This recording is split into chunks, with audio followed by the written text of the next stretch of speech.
Assalamualaikum warahmatullahi wabarakatuh. Bertemu lagi dengan saya Chandra Kusuma Wijaya. Di tengah kondisi pandemi dan PSBB saat kemarin, e-commerce secara otomatis menjadi solusi masyarakat untuk berbelanja. Namun ada aja oknum yang memanfaatkan kondisi ini untuk meretas data pengguna dari salah satu e-commerce unicorn di tanah air. Dan gak main-main karena 91 juta data pengguna berhasil dicuri oleh hacker dan dijual secara ilegal melalui dark web.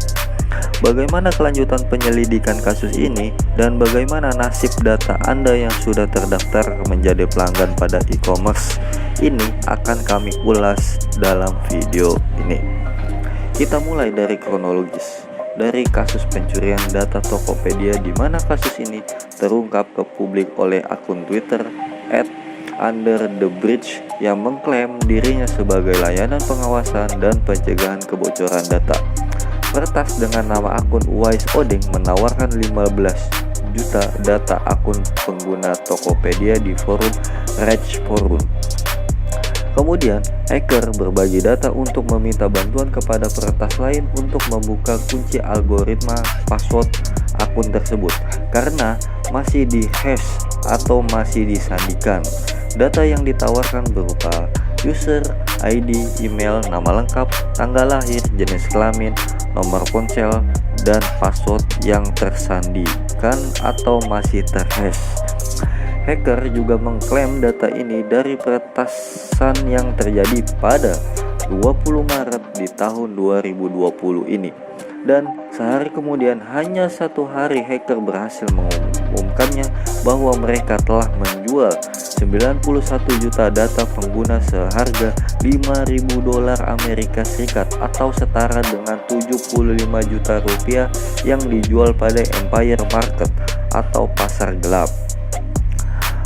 Manajemen Tokopedia sendiri sudah mengakui akan adanya upaya pencurian data pengguna Tokopedia. Namun, informasi penting seperti akun pelanggan, password data keuangan tetap berhasil terlindungi, di mana hal ini juga sudah disampaikan kepada publik melalui Menkominfo Johnny G. Plate usai rapat tertutup bersama pihak Tokopedia pada Senin 4 Mei 2021.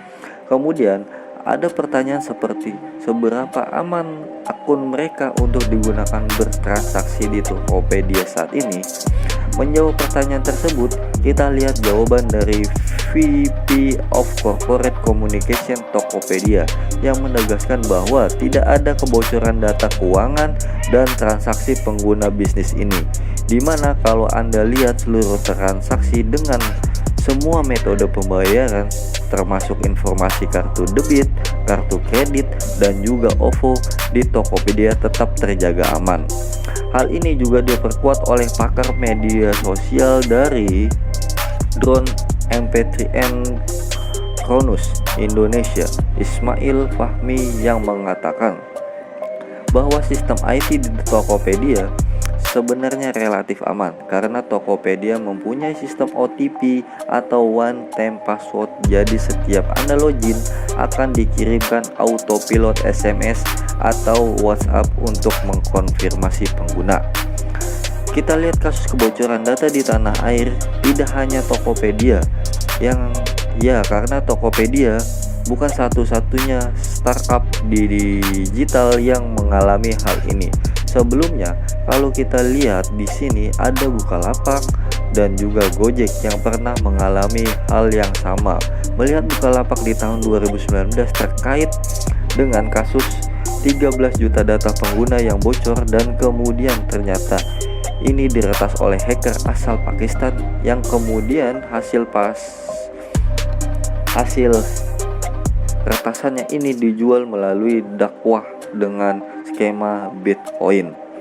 Selanjutnya, kita melihat di sini Gojek pun yang raksasa unicorn di Indonesia di tahun 2016 juga ini kasusnya agak berbeda karena bukan data pengguna yang bocor tetapi celah keamanannya.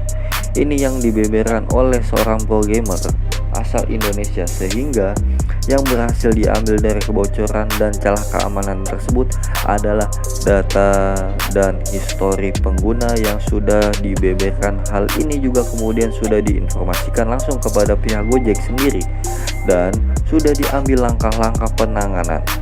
Selanjutnya di sini, sebagai pengguna aktif platform e-commerce, ada beberapa tips yang bisa dilakukan untuk melindungi akun pribadi dari hacker, yaitu pertama, gunakan security checkout. Kedua, perhatikan keamanan website. Ketiga, selalu verifikasi 2 langkah. Keempat, download aplikasi dari sumber resmi. Dan yang terakhir di sini dan juga diinformasikan oleh pihak Tokopedia langsung melalui Menkominfo, Johnny G. Flap mengatakan bahwa gunakan password yang rumit dan ganti secara berkala, minimal 1 minggu sekali atau paling tidak 1 bulan sekali untuk mengganti passwordnya supaya keamanan dari akun-akun pribadi Anda tetap terjaga. Nah, semoga tips ini bermanfaat dan mari kita berharap kasus-kasus kebocoran data tidak merebak pada e-commerce lain. Terima kasih.